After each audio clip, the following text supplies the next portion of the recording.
고린도후서 4장 12절부터 15절까지입니다. 그런즉 사망은 우리 안에서 역사하고 생명은 너희 안에서 역사하느니라. 기록된 바 내가 믿었으므로 말하였던 것 같이 우리가 같은 믿음의 마음을 가졌으니 우리도 믿었으므로 또한 말하노라. 주 예수를 다시 살리신 이가 예수와 함께 우리도 다시 살리사 너희와 함께 그 앞에 서게 하실 줄을 아노라. 이는 모든 것이 너희를 위함이니 많은 사람의 감사로 말미암아 은혜가 더하여 넘쳐서 하나님께 영광을 돌리게 하려 함이라. 아멘. 기도하겠습니다. 우리가 말씀을 통하지 아니하면은 이 세상의 현실을 알 수가 없습니다. 하나님께서 어떠한 뜻을 가지고 일하시는지도 알 수가 없습니다.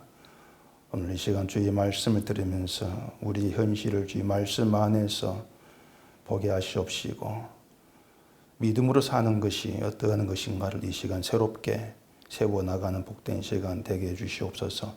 예수님 이름으로 기도합니다. 아멘. 우리 기독교 신앙에서 부인할 수 없는 분명한 사실 중에 하나가 하나님은 살아 계시고 또 세상의 모든 일을 하나님께서 주관하시고 하나님 일하신다. 이런 내용입니다. 예수님도 요한복음 5장에서 내 아버지께서 이제까지 일하시니 나도 일한다. 이렇게 이제 말씀을 하셨는데 그 말씀처럼 지금까지 하나님이 일하심은 이제 멈춰진 적이 없고 계속되고 있다는 것이 진정한 현실이고 또 사실인 것이죠. 자, 이런 게 이제 성경이 증거하는 내용들인데 이렇게 하나님께서 일하신다, 이 믿음으로 들어간 문턱이 너무 높다는 게 그게 문제입니다. 아마 대개 기독교인들은 하나님이 일하신다는 걸 믿는 믿음 안에 난 들어있다. 이렇게 생각을 할 겁니다. 왜냐하면 기독교인 치고 하나님이 살아계신 것을 믿지 않는다 한 사람 없을 것이고 또 하나님께서 일하신다 이렇게 고백할 것이기 때문에 난 그런 믿음이 들어있어 이렇게 자기를 이제 생각을 할 거란 말이죠. 그런데 그렇게 생각하는 것 자체가 이미 믿음의 문턱을 넘지를 못했다고 하는 증거가 된다는 것을 좀 먼저 생각할 수 있어야 되는 것입니다. 하나님의 일하심을 믿는 믿음으로 들어간 문턱이 높다는 것은 우리가 열심히 노력만 하면은 그 문턱을 넘어서 그 믿음으로 들어갈 수가 있다 이러한 뜻이 아닙니다. 그 문턱이라고 하는 게 우리가 아무리 애를 써도 넘을 수 없는 우리에게는 불가능한 문턱이다 이러한 뜻이 되는 겁니다. 이처럼 하나님이 일하신다는 것을 믿는 그 믿음의 문턱이 높은 이유가 있습니다. 그게 뭐냐면 우리는 하나님이 일하심을 우리의 소원과 만족을 채워주는 것으로만 생각을 한다는 겁니다. 그게 우리의 어떻게 해결될 수 있는 습성인데 늘 우리는 하나님이 일하심을 내 소원, 내 만족을 채워주는 것으로 연결해서 우리는 생각을 하는데 성경이 증거하는 하나님 일하심 오직 하나님 뜻이에요. 하나님의 뜻과 영광을 위해서 일하신다. 이걸 성경이 증거하고 있는 것입니다. 이사야 43장 7절에 보면은 이런 얘기를 하거든요. 내 이름으로 불려지는 모든 자 곧 내가 내 영광을 위하여 창조한 자를 오게 하라. 그를 내가 지었고 그를 내가 만들었느니라. 자, 여기서 내 이름으로 불려지는 모든 자는 하나님이 행하신 일로 구원받은 자들을 일컫는 것이죠. 그들이 바로 신자지 않겠습니까? 그리고 신자로 불려지는 그들이 하나님 위에서 창조가 되었는데 어떤 목적이냐? 하나님의 영광을 위한 목적이다. 이렇게 밝히고 있다는 것이죠. 그러니까 우리는 내 영광도 아니고 내 가치도 아니고 하나님의 영광을 위해 창조된 하나님의 도구란 사실입니다.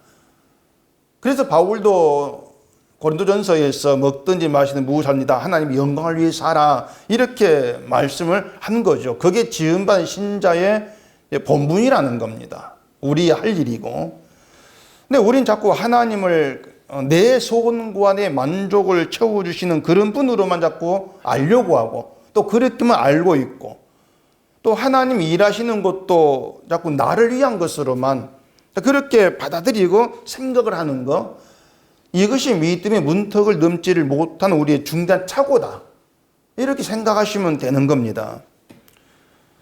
제가 이렇게 설명을 드리고 또 여러분이 납득을 한다 할지라도 그 믿음의 문턱을 넘지를 못해요. 이게 우리의 이제 한계가 되는 겁니다. 왜냐하면은 인간이라고 하는 것은 늘 이제 자기 만족이라는 걸 포기할 줄을 모르는 그런 족수들입니다. 그게 인간이에요. 내 만족을 포기를 못 합니다. 그래서 머리로는 우리가 믿음 안에 있다 이렇게 생각된다 할지라도 실제로는 그 믿음의 문턱을 넘지를 못하고 믿음 밖에서 믿는다고 착각을 하고 있는 것이 우리의 전부다, 이렇게 얘기할 수가 있는 거예요. 이것은 지금의 어떤 그 기독교인들의 신앙 행태를 보면 잘 알 수가 있는 겁니다. 외부에서는 뭐 한국교회 신앙이 뜨겁다, 열정적이다, 뭐 열심이다 이렇게 평가들을 하기도 하지만은 사실 그것도 자기 만족을 위한 것이라고 부인할 수가 없는 것이거든요. 그래서 우리에게 무엇보다 필요한 것이 뭔가 하면은 하나님은 우리의 소원을 이루어 주시거나 또 우리의 기대를 채워주기 위해서 일하시는 것이 아니다는 이것을 우리가 분명히 좀 하고 있어야 하는 겁니다. 그리고 하나님은 그런 무엇 때문에 무엇을 위해서 일하시느냐, 이러한 문제로 고민하고 또 생각해 갈 수 있어야 된다고 하는 것이죠.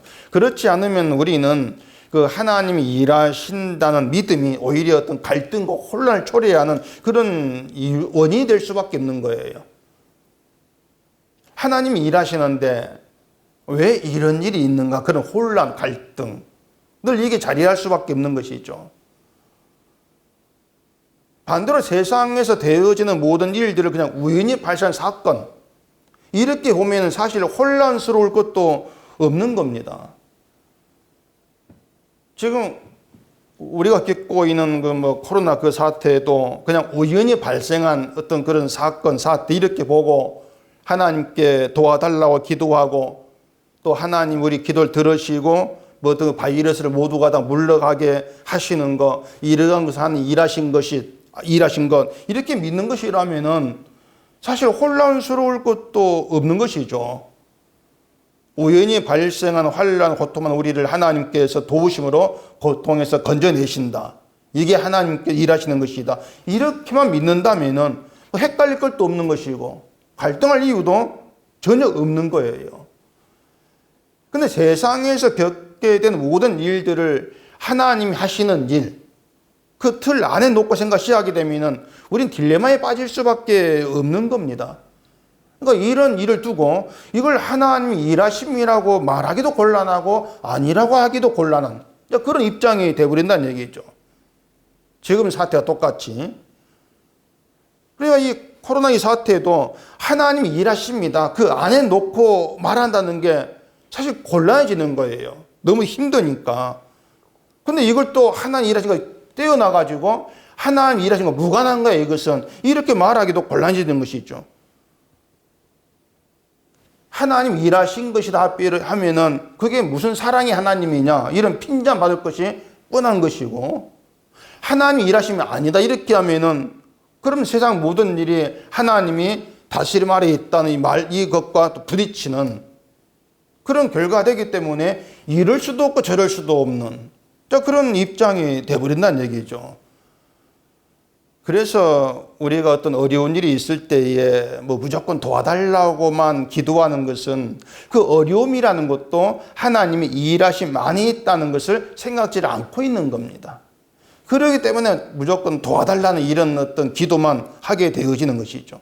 그런데 어려운 일도 하나님 일하심 안에 있는 것이라면은 그럼 하나님은 그 어려움을 도구 삼아서 하나님 우리에게 하시는 일이 있지 않겠냐고 하는 거예요. 어려움을 도구 삼아서 우리는 그걸 알아가야 한다는 것입니다.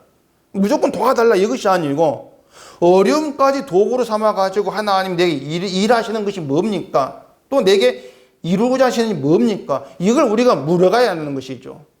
그게 이 세상이 하나님의 다스림 아래에 있다는 것을 믿는 믿음 안에서 우리가 생각해야 될 그런 문제가 된다고 하는 거예요. 근데 그걸 다 제껴버리고 하나님 어려움에서 벗어나게 해주십시오. 이렇게만 기도한다면 그것은 하나님이 하시는 일은 관심이 없는 것이고 그냥 내 인생만 편하게 잘 살면 된다. 이런 것밖에 안 되죠. 이건 믿음이 아닌 거예요. 오늘의 어려움이 끝나면은 이제 남은 인생 동안 어려움이 없다. 이건 아니지 않습니까? 또 다른 어려움이 있을 수밖에 없는 거예요. 그렇기 때문에 그 모든 것이 하나님 일하심 안에 있다. 이렇게 우리가 얘기하게 되어진다면 어려움이 해결되는 것. 지금의 문제가 해결되는 것으로는 하나님의 일을 알 수가 없는 겁니다. 그러니까 내 문제가 해결되는 것, 지금의 처지가 나아지는 것, 이것보다도 하나님 일하심에 좀 초점을 두고 마음을 두고 생각해 보자는 것이죠. 오늘 보면 12절에 보면은 그런즉 사망은 우리 안에서 역사하고 생명은 너희 안에서 역사하느니라 이렇게 얘기하는데 이 말을 문자 그대로 우리가 풀이하게 되면은 사도는 죽었고 고린도 교회는 살았다 이 뜻이 된단 말이죠. 사망이 역사한다는 건 죽었다는 것이고 생명이 역사한다는 것은 살았다는 것 아니겠습니까? 그러면은 우리 기준에서 바울과 고린도 교회를 두고 생각한다면 누가 죽었고 누가 살았다고 해야 맞겠습니까? 바꿔줘야 돼요. 당연히 바울에게 생명이 역사하고 문제도 많고 바울의 사도를 비난했던 고린도 교회의 사망이 역사한다. 이렇게 말해야 우리에게 맞는 거, 우리 기준에 맞는 거예요. 그렇게 오면은 바울이 뭔가 지금 반대로 우리의 생각과 우리의 기준과 반대로 얘기하고 있다는 것을 우리가 알 수가 있는 것이죠. 근데 이것이 마치 바울이 자기를 비난한 교회를 향해서 난 죽더라 너희는 살아라 너희는 구원받아라 이런 식으로 뭔가 사랑을 보여주고 있는 그런 느낌을 주기도 하는데 바울은 그런 의미로 지금 말하고 있는 것이 아닌 겁니다. 바울은 자기를 비난하는 그런 자들까지도 용서하고 그들이 구원받기를 바라는 어떤 그런 좋은 인품 사도로서의 그런 사랑을 보여주려는 그런 말을 지금 하고 있는 것이 아닌 거예요. 자, 바울이 앞에서 자기가 고난당했던 얘기를 했습니다. 사방 우겨쌈을 당하고 답답한 일을 당하고 박해를 받고 거꾸리 띠름을 당했던 고난의 세월 그걸 앞에서 얘기를 했지 않습니까? 사도로서 자기가 고난당한 것을 당당하게 내놓고 지금 얘기하고 있는 겁니다. 당당하게. 이걸 한편으로 생각한다면 사실 쉽지 않은 일이에요. 이 사람이라고 하는 건 내가 잘된 것을 드러내고 싶어 하지 뭔가 좀 잘못되고 고난받고 어려운 것은 감추고 싶어 합니다. 어떤 자존심 때문이라고도 할 수가 있겠죠. 근데 바울이 지금 이 글을 누구에게 지금 쓰고 있는가 하면은 바울의 사도의 자격에 대해서 트집잡고 비난하는 그런 사람들을 향해서 지금 이 글을 쓰고 있다고 하는 겁니다. 그렇다면은 고난받는 것은 자랑거리가 되기보다도 또 다른 시비거리가 될 수가 있는 거예요. 바울에게는. 하나님 부르심 받고 하나님의 뜻으로 사도까지 된 사람 위에 그런 고난을 받아 이런 트집거리가 될 수 있는 그런 얘기가 되는 것이죠. 근데 바울은 그런 문제는 전혀 개의치 않는 것처럼 자기가 겪은 고난을 당당하게 얘기하고 있는 겁니다. 우리는 이런 바울의 행동을 당연하게만 생각하고 넘어가기 쉽단 말이에요. 바울은 믿음이 있으니까 믿음이 있는 사도 바울이라면 자기 고난을 부끄러워하지 않는 것이 맞다. 이런 생각을 우리가 할 수가 있는 것이죠. 그게 바울에 대한 우리의 기준이고 판단인 거예요. 결국 뭔가 하면은 우리도 바울에 대해서 비록 보지 못했고 만나지 못했지만은 성경만 가지고 아는 그런 바울이지만 바울에 대해서 우리의 기준이 있는 겁니다. 바울은 이런 사람. 그리고 고난도 믿음이 있으니까 당당히 얘기할 그런 사람. 우리 기준이 있는 거예요. 그렇게 오면은 우리가 우리 기준, 우리 생각을 가지고 바울을 판단하는 것이나 고린도 교회가 자기들 기준 가지고 바울을 판단하고 트집 짜는 것이나 사실 다르지 않은 인간성이라는 겁니다. 우리가 바울 편 든다고 해가 우리 괜찮은 게 아니에요. 내 기준이 있으니까 바울의 편을 드는 것입니다. 내 기준이 맞으니까. 그렇기 때문에 바울 편을 드는 우리나 바울을 비난하는 고린도 교회나 똑같다는 겁니다. 인간성에 대해서는. 그러니까 인간됨에 대해서 우리는 그런 어떤 시각 가지고 접근에 들어갈 필요가 있는 겁니다. 그래야만이 넌 아니고 난 맞아, 이런 생각이 나오지 않게 되는 거예요. 바울은 지금 그런 문제를 얘기하고 있는 겁니다. 그래, 우리가 늘 좀 놓치기 쉬운 것이 있는 겁니다. 뭔가 하면은 바울이 자기 고난을 부끄러워하지 않고 당당하게 말할 수 있는 거, 그걸 우리는 바울의 믿음 이렇게 쉽게 생각 넘어가는데, 그렇게 넘어갈 문제가 아니고 과연 무엇이 바울로 하여금 그렇게 자기 고난을 당당하게 얘기할 수 있도록 만들어냈는가, 무엇이냐, 그것이. 이걸 생각할 필요가 있는 겁니다. 우리가 신자가 되었다면 난 신자 이렇게 나올 것이 아니고 나를 신자 되게 한 것이 뭔가, 그러니까 어떤 세력이 있고 힘이 있고 도움이 있다는 거예요. 그걸 생각을 해야 한다는 겁니다. 놓치지 않고. 고린도전서 15장을 보십시다. 고린도전서 15장 9절입니다. 나는 사도 중에 가장 작은 자라. 나는 하나님의 교회를 박해하였으므로 사도라 칭함받기를 감당하지 못할 자니라. 그러나 내가 나 된 것은 하나님의 은혜로 된 것이니 내게 주신 그의 은혜가 헛되지 아니하여 내가 모든 사도보다 더 많이 수고하였으나 내가 한 것이 아니요 오직 나와 함께 하신 하나님의 은혜로라. 자, 이걸 보면 바울은 자신을 사도 될 수 없는 자로 그렇게 알고 있지 않습니까? 그런데 사도 된 것은 하나님의 은혜로 된 것이라는 겁니다. 사도 될 수 없는 자가 사도 된 거 하나님의 은혜야. 그런데 은혜라고 하는 말이 뭐냐면요, 하나님의 일하심이라는 거예요. 은혜라고 하는 말이. 그러니까 하나님의 은혜로 사도되었다는 것은 하나님의 일하심이 나를 사도되게 했다는 겁니다. 우리는 하나님의 은혜라고 하는 말을 하나님이 나에게 사랑을 베풀어서 좋은 걸 베푸셨다, 늘 그런 의미로만 우리가 생각해 버리지 않습니까? 근데 바울은 하나님의 은혜를 하나님의 일하심 그 자체로 지금 받아들이고 있는 겁니다. 그러니까 하나님이 일하시는 모든 것이 우리에게 은혜가 되는 거예요. 모든 게 나에게 좋고 나쁜 거 이걸 떠나가지고 하나님이 일하신다, 그 자체가 은혜라는 겁니다. 따라서 우리는 지금 내게 주어진 형편이 어떤가 이것과 무관하게 내가 나 된 것은 하나님의 은혜로 된 것입니다, 이렇게 말할 수가 있는 겁니다. 내가 뭐 세상에 볼 때 좋게 되든 나쁘게 되든 그것과 무관하게 내가 하나님이 일하심 안에 있는 것이라면 내가 나 된 것은 하나님의 은혜입니다, 이런 말이 나와줘야 되는 것이죠. 자, 바울은 사도라 칭함받기를 감당하지 못할 자 이렇게 자기를 얘기하고 있지만 우리는요, 성도라 칭함받기를 감당하지 못할 자입니다. 우리는 그렇게 생각하면은 우리가 지금 성도라 부름 받았다는 그 사실 우리 믿음을 자리한다면은 내가 나 된 것은, 그래 성도라 칭함받기를 감당하지 못할 내가 성도라 칭함받은 그런 내가 된 것은 하나님의 은혜로 된 것입니다. 하나님께서 하신 일입니다.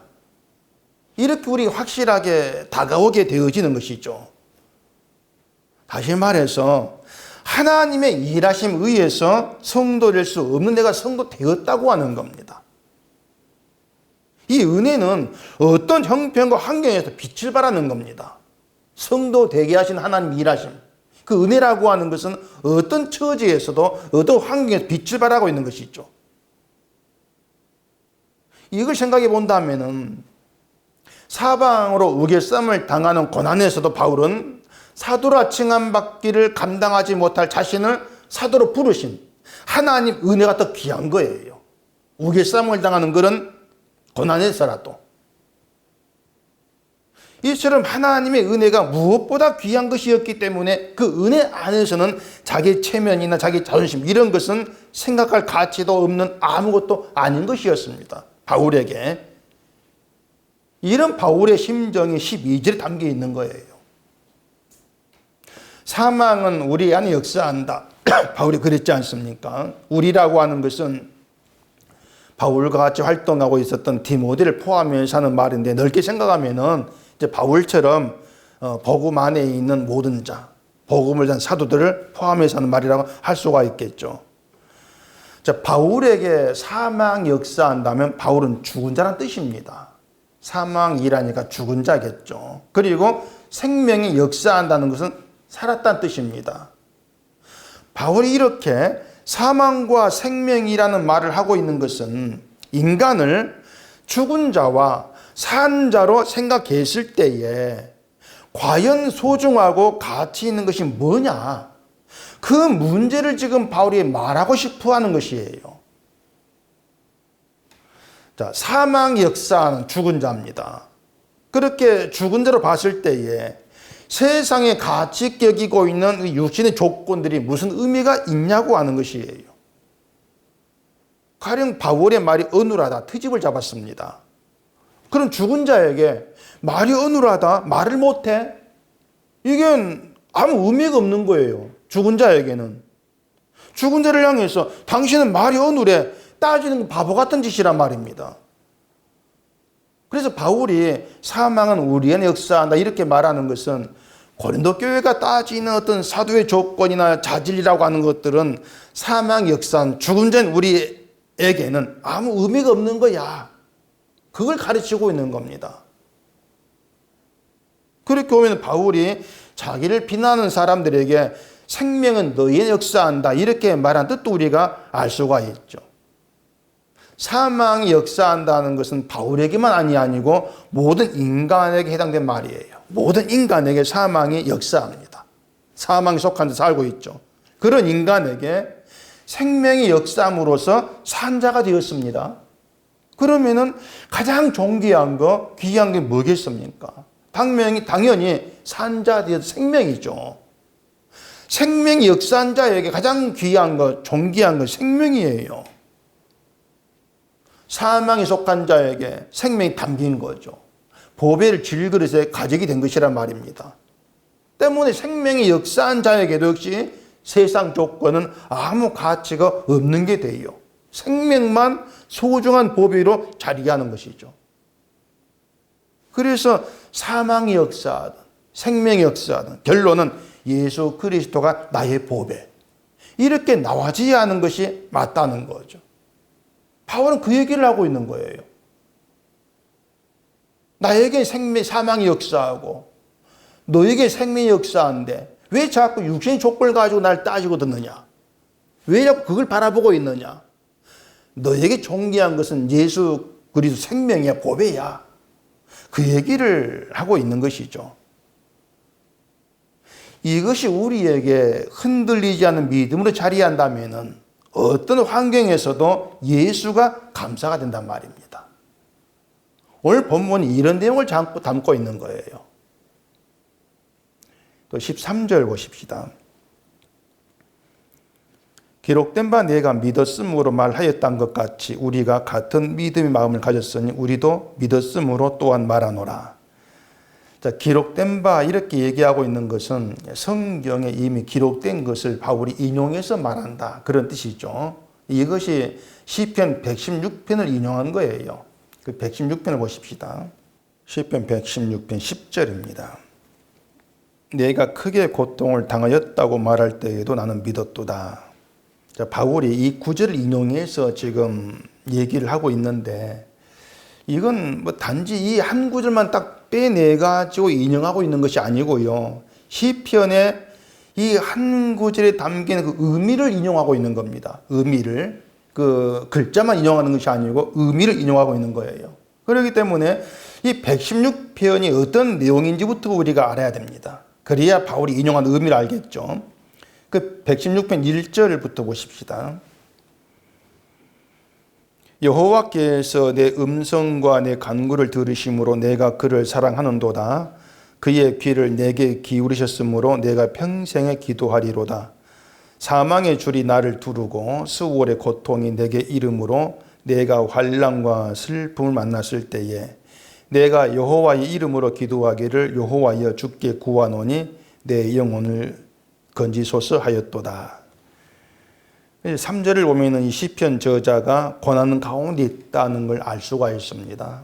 고난 가운데에서 하나님 기도했다. 그런 내용이죠. 이것만 보면 마치 고난 받는 사람이 이제 하나님의 도우심을 구하기 위해서 기도하는 것처럼 그렇게 보여집니다. 그렇다면 내가 크게 고통을 당하였다고 말할 때에도 나는 믿었다. 이런 10절의 얘기는 고통을 당할 때 하나님께 기도하면은 하나님이 도우셔서 고통에서 건져주실 거 내가 믿었다. 이러한 뜻이 될 수도 있겠죠. 그런데 바울은 이런 의미로 시편을 인용하고 있는 것이 아니란 얘기입니다. 그 116편 15절에 보면은 이런 얘기를 합니다. 그의 경건한 자들의 죽음은 여호와께서 보시기에 귀중한 것이로다. 경건한 자는 하나님 백성 신자죠. 신자의 죽음이 여호와 보시기에 귀중하다는 거예요. 왜 그렇겠습니까? 신자가 믿음으로 죽었으면 귀중하다 이렇게 얘기하는 것이겠습니까? 신자의 죽음은요, 신자가 내 멋대로 내 마음대로 죽는 게 아니잖아요. 신자의 죽음도 하나님의 일하심이 들어 있습니다. 하나님께서 하시는 일이에요. 그렇기 때문에 하나님이 하시는 일이기 때문에 여호와 보시기에 귀중하다는 겁니다. 신자가 자기 믿음으로 순교를 해서 귀중하다 이런 건 전혀 아니란 것이에요. 하나님의 일안에 포함된 것이기 때문에 귀중하다 이렇게 보신다는 것입니다. 그러면은 이렇게 신자의 죽음이 하나님께서 하시는 일에 포함되어 있다면 고난도 마찬가지죠. 고난도 하나님 하시는 일에 포함되어 있는 것이고, 그게 시편 저자의 믿음이라면 환난과 슬픔이라는 고난의 환경에서도 믿음은 아무런 문제될 것이 없는 겁니다. 다시 말해서 환난과 슬픔의 처지에서 벗어나기 위해서 하나님 부르고 기도하는 그런 믿음이 아니라는 거예요. 다시 얘기할게요. 환난과 슬픔도 하나님께서 하시는 일, 이렇게 보는 게 이 시편자의 믿음이라면은 그런 믿음 가운데에서 이 고통의 날 건져주세요, 이런 기도를 하지를 않을 거란 얘기입니다. 다른 얘기를 하고 있는 것이지. 그러니까 이런 믿음이 있다면은 환난과 슬픔 만났을 때에도 변함이 없는 것은 환난과 슬픔조차도 하나님께서 하신 일에 포함되어 있는 것이고, 난 여전히 하나님의 은혜 가운데 있습니다. 이러한 믿음으로 나와지는 것입니다. 그래서 여호와의 이름으로 기도한다는 것은 환난과 슬픔도 하나님께서 하시는 일이니까 그 일하심에 나를 맡깁니다. 이런 의미가 되는 것이 이 시편 저자의 기도예요. 건진받으려고 기도하는 것이 아니고. 또 그 116편 7절에 오면은 이런 얘기를 합니다. 내 영혼아 내 평안함으로 돌아갈지어다. 여호와께서 너를 후대하심이로다. 주께서 내 영혼을 사망해서 내 눈을 눈물에서 내 발을 넘어지면서 건지셨나이다. 이게 보면 자기가 자기에게 말하는 거예요. 내가 나에게. 여호와께서 너를 후대하신다. 이게 시편 저자의 믿음인 겁니다. 환난과 슬픔이라는 고난의 안에 들어있는데 그 안에서 여호와가 너를 후대하신다. 후하게 대접하고 있어. 이런 얘기를 하고 있는 것이죠. 이게 어떤 믿음인가 하면은 하나님이 하시는 일은 모두가 나에게 은혜가 되는 거야. 그리고 내가 할 일은 감사밖에 없어. 이런 믿음이란 얘기입니다. 그 믿음이 내 영혼을 평안함 있게 한다. 그 고백을 하고 있는 것이죠. 그래서 뒤에 12절에서도 내게 주신 모든 은혜를 내가 여호와께 무엇으로 보답할까 이 얘기를 하고 있습니다. 고난서 고통에서 건져준 은혜를 얘기하고 있는 것이 아니고 그 고난도 하나님 일에 포함되어 있던 자체가 은혜가 됨을 얘기하고 있는 거죠. 이런 믿음이란 당연히 영혼은 평안하죠. 어떤 환경에서라도 영혼은 조용하고 평안할 수밖에 없는 것이에요. 바울이 얘기하고 있는 것은 이 믿음과 같은 믿음을 가졌다 이렇게 얘기하고 있는 겁니다. 바울은. 그리고 바울도 자신의 고난이 하나님이 하신 일에 포함되어 있을 믿기 때문에 그 믿음으로 너에게 얘기한다. 그 얘기를 하고 있는 것이죠. 자, 다시 본문 14절을 보십시다. 주 예수를 다시 살리신 이가 예수와 함께 우리도 다시 살리사 너희와 함께 그 앞에 서게 하실 줄을 아노라. 자, 주 예수를 죽음에서 다시 살리신 하나님이 하시는 일은 죽은 자를 다시 살리는 것이다. 이게 하나님이 하시는 일이고 이제까지 쉬지 않고 일하시는 이유다. 이게 바울의 말이란 말입니다. 자, 다시 살리신다는 것은 죽은 자를 살리는 거예요. 산 자를 살린 거 없지 않습니까? 죽은 자를 살리는 것이기 때문에 우리를 살리기 위해서 우리를 죽음에 넘기신다는 겁니다. 살리기 위해서 죽음에 넘기신다. 그것이 또한 하나님이 하시는 일이라고 하는 거예요. 그러니까 1차는 죽음에 넘겨야 돼요. 우리를 죽음에. 때문에 하나님 우리 환경을 죄가 드러나고 우리가 죽은 자임을 실감할 수밖에 없는 것으로 만들어 가신다. 그런 환경을 집어넣으신다. 그리 생각하면 된단 말입니다. 때문에 우리에게는 좋은 환경, 나쁜 환경 이런 구분이 없는 거예요. 우리에게는. 비록 우리가 원하는 것이 주어진 것을 좋은 환경이라 한다 할지라도 그 좋은 환경에 주어진다 해도 늘 드러나고 있는 것은 죄의 모습입니다. 우리가 말한 좋은 환경에서도 드러나는 건 죄의 모습이다. 역시 나쁜 환경에 드러난 것은 죄의 모습이다. 결국 우리를 죽음에 넘기시는 하나님의 뜻 안에서 환경이라고 하는 것은 다 같다는 말입니다. 다 같은 겁니다. 좋고 나쁜 것이 없다는 겁니다. 그래서 누군가가 우리 기준에 뭐 좋은 환경에서 산다 해서 복받았다 이렇게 말할 수가 없는 것이고 또 좋지 않은 환경이 있다 할지라도 그걸 보고 징계받았다 벌받았다 이런 말도 할 수가 없는 겁니다.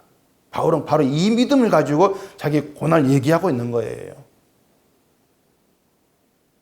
근데 자꾸 사람은 외적인 눈에 보인 조건으로 판단하고 평가하는 게 습성이다 보니까 바울의 외적인 모습, 외적인 조건으로 사도됨을 판단하고 의심하고 그런 모습들이 늘 튀어나올 수밖에 없다는 것을 우리가 염두에 둬야 된다는 것이죠.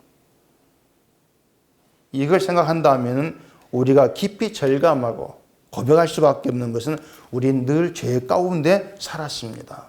이 고백을 우리가 할 수밖에 없는 것이죠. 그렇게 나를 더 알게 되어지면서 더 선명해지는 것은 그 죽은 자를 죄 가운데 있는 사망 육상 그런 나 같은 자를 예수와 함께 다시 살리시는 것이야말로 나를 후대하시는 하나님 최고의 은혜입니다. 이게 이제 선명해지는 거예요. 그러니까 하나님께서 우리를 후대하신다는 것은 죽은 데 살리시는 겁니다. 그게 정말 후대하시는 것이죠. 살리시기 위해서 우리를 죽음의 자리를 집어넣기 위해서 그런 환경을 집어넣어 가시고 고통을 만나게 하시고 그렇게 일하시는 것 때문에 고통 가운데서도 하나님 일을 알게 되어진다면 하나님 나를 후대하신다. 이런 고백을 충분히 하게 되어지는 거예요. 그래서 바울이 15절에서 이렇게 얘기합니다. 이는 모든 것이 너희를 위함이니 많은 사람의 감사로 말미암아 은혜가 더하여 넘쳐서 하나님께 영광을 돌리게 하려 함이라. 자, 감사로 말미암아 은혜가 넘쳐서 하나님께 영광을 돌리게 하는 것이 하나님께서 하시는 일의 성취예요. 그래서 하나님은 하나님의 영광을 일하신다 이렇게 말씀을 드리는 것이고, 신자는 하나님께 영광 돌리는 자로 부름 받았다는 겁니다. 그래서 신자인 우리가 할 일은 감사하는 겁니다. 감사가 신자의 할 일이에요. 아버지께서 이제까지 일하신 나도 일한다. 예수님 말씀이었죠. 그러면은 예수님 일하시니 우리도 일해야 돼요. 주 안에서 일하라고 믿음을 주신 거예요. 일하라고. 다만 신자의 일을 우리 멋대로 상상하면 안 된다는 겁니다. 바울의 말처럼 신자가 할 일은 하나님께 영광 돌리는 겁니다. 그게 믿음의 일이에요. 영광 돌리는 것이고, 하나님께 영광이 되는 것은 감사함이죠. 감사함으로 은혜가 더하여 넘치는 것. 이게 영광이 되어지는 것이기 때문에 결론은 범사에 감사하라는 거예요. 그게 신자로 일하는 거예요. 범사에 감사하는 게. 그게 우리 일이에요. 감사할 수 있는 형편, 환경, 그런 구분은 없습니다. 범사에 감사하라겠죠. 모든 일에 감사하는 거예요. 감사가 되는 일, 감사의 형편, 이런 구분이 없다는 거예요. 왜냐하면 모든 일이 하나님께서 하시는 일이고, 하나님 하시는 일은 나를 죽음에 넘기시고 그 죽음의 자리에서 예수와 함께 다시 살리시는 것이기 때문에 모든 일이 우리에게 예가 돼요. 예가 되는 것이고 그 감사가 되는 것이죠. 그게 진짜 믿음이란 얘기입니다. 시편 저자의 믿음이고 바울의 믿음이고. 그래서 우리가 그와 같은 믿음이 있는 것이라면 세상을 보는 것이나 또 우리 자신을 보는 시각이 시편 저자와 같아야 되고 바울과 같아져야 되죠. 그렇게 같은 믿음으로 우리의 처지, 현실을 보게 되어지면 왜 이렇게 합니까? 이런 불만은 있을 수가 없는 겁니다. 지금의 사태도 다르지가 않습니다. 자꾸 사람들이 어떤 코로나 이런 사태에만 집중하고 빨리 끝났으면 좋겠다 이런 마음으로 이걸 보게 되어지면은 결국에 코로나 바이러스로부터 나를 지켜주시고 그 병을 다 물리쳐 주시는 그 기도가 최선이 되어버리죠. 그런 도움을 구하는 것이. 근데 그 모든 것들이 다 하나님께서 하시는 일에 포함이 되어 있고, 하나님의 일은 감사로 말미암아 은혜가 더하게 넘치게 하셔서 영광 돌리게 하는 것이다. 이렇게 생각을 해보자는 것입니다. 그러면은 코로나가 오기 전에 우리의 삶들이 얼마나 교만했던 것인가를 우리가 알 수가 있는 거예요. 당장에 드러난 게 뭐겠습니까? 그동안 우리가 당연하게 여겼던 모든 것들이 당연한 것이 아니었다. 우리 실감하고 있지 않습니까? 지금 대구는 말할 것도 없고 뭐 한국의 그런 모든 교회가 예배당에서 지금 모일 수 없게 된 거. 이걸 우리가 보게 되어지면서 예배당에서 예배 드리고 신자가 서로 만나서 얘기하고 밥 먹고 대화를 나누고 어떤 모든 것들이 결국에는 하나님께서 허락하신 일이었다. 하나님이 하신 일이었다. 우리는 그런 결론을 내릴 수밖에 없는 거예요. 그걸 우리가 실감할 수밖에 없다는 얘기입니다. 제가 그런 말을 뭐 한두 번 한 게 아니었지만 아마 대수롭지 않게 들었을 거예요. 근데 몇십만이 모이는 그런 교회까지도 예배당 문을 닫는 거, 이걸 보시라는 얘기죠. 닫을 수밖에 없는 처지. 결국에 우리가 모였던 것도 하나님이 하시는 일이었는데 우리는 내가 믿음이 있어가지고 예배당 나고 예배를 드리고 이렇게 착각을 했다라는 겁니다. 그게 우리의 죄의 모습이라는 얘기죠. 그렇게 보면은 코로나라고 하는 건 정말 어쩌면 기회예요. 우리가 어떤 존재였던 기회인 것이고 하나님 일하심을 우리가 더 실감 있게 체험할 수 있는 그런 놀라운 기회가 되어지는 것이죠. 예배당 다 예배 드리지 마라 그러니까는 목사들 중에는요, 예배당 폐쇄하고 온라인 예배 드리면은 그게 걱정되는 사람들이 있습니다. 뭐가 걱정인가 하면은 이 온라인 예배 드리는 게 맞들여가지고 교회 안 나갈까 봐서 그게 걱정인 거예요. 진짜 인간의 걱정이죠. 믿음도 인간의 몫이고 믿음 생활도 인간의 몫이다. 이리 생각하기 때문에 그런 걱정에 매일 수밖에 없는 거예요. 그래서 예배당 예배를 드려야 될까 말아야 될까 이런 고민도 하게 되어지는 것이죠. 지금 우리 은석교회도 거의 지금 다 온라인 몇 명 온지 모르겠는데 온라인 예배를 드리고 있을 것인데 편하다는 이런 생각보다는요, 그동안 우리가 예배 모여서 예배 드렸던 것들이 하나님 은혜였는 얘기를 몰랐다는 거, 우리가 모였던 것을 당연한 것으로 여겼다는 것들, 이게 우리 교만이었구나. 이걸 모이지 못하면서 깊이 생각한 기회가 되어져야 한다는 겁니다. 그러면은 하나님께서 모이게 하신 그 자리가 정말 은혜의 자리였다는 것이 그리워지는 것이고, 다음에 예배당 예배 드릴 때에는 모든 게 하나님 일입니다. 그리고 고백되고 감사하게 되지 않겠습니까? 물론 그것도 세월 지나면 잊어버리고 희미해지겠지만은, 근데 하나님은 또 다른 일들로 인해서 감사를 알게 되는 그런 일들을 자꾸 우리에게 펼쳐내신다는 거예요. 그게 하나님 행하신 일이란 말입니다. 그렇게 우리는 하나님의 영광을 위한 도구로 사용되고 있는 겁니다. 영광을 위해서. 자, 그러면은 신자의 영광됨은 뭐겠습니까? 우리의 영광됨은 죽은 자인 우리가 하나님의 영광을 위한 도구로 사용되고 있다는 자체가 영광이에요. 쓸모없는 죽은 자인 우리가 하나님 도구로 사용된다. 죽은 자에게 아들을 보내시고 아들의 피로 그 죽은 자인 우리를 죄에서 건지신 그 모든 수고를 통해서 영광의 도구로 내가 사용되어진다. 그게 우리의 영광됨이란 말입니다. 그렇게 우리 영광 안에 들어있는 거예요. 이러한 신자의 영광을 외면하고 자꾸 이 세상 것으로 영광 존재가 되려고 하는 것, 이게 실패하는 거죠.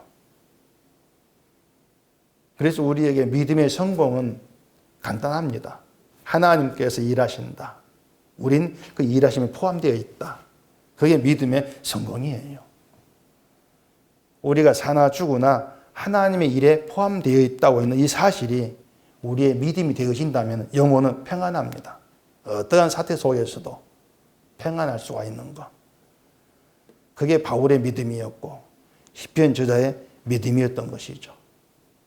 우리는 이런 믿음으로 굳건히 세워지기를 기도할 수밖에 없는 것이고, 그 믿음 가운데에서 감사로 말미암아 은혜가 넘쳐서 사나 죽으나 하나님의 영광이 된 도구로 존재하기를 원하는 그런 가운데로 나아갈 수가 있는 거죠. 그걸 복되다 이렇게 얘기를 하게 되어지는 것입니다. 그래서 지금의 사태가 언제 끝날지 우리는 알 수 없지만은 지나가면 되겠지 이것도 아니에요. 모든 일들이 하나님의 일하심이 들어있다, 포함되어 있다. 그리고 모든 것 우리에게 은혜로 다가와지는 것이고, 그 모든 것 우리를 그리스도 안에 산 자로 드러내게 할 것이다. 그 믿음 가운데에서 감사함이 있는 것이죠. 그 감사 평강이 되는 것이고, 이런 감사 평강으로 하루하루를 지나갈 수 있는 우리가 되기를 바랍니다. 기도하겠습니다. 우리 아버지 하나님, 말씀을 놓고 보면은 미처 몰랐던 우리의 교만들, 우리 어리석음들을 보게 되어집니다. 모든 게 당연했던 것들이 당연한 것이 아니고 하나님 일하심이었고 은혜였다는 것을 실감하게 되어집니다. 어렵고 힘든 그런 환경, 사태의 형편이 있다 할지라도 이 모든 것이 하나님 일 속에 들어있음을 믿게 하시고 그 믿음 가운데에서 영혼의 평강을 누리는 저희가 되게 해주시옵소서. 예수님 이름으로 기도합니다. 아멘.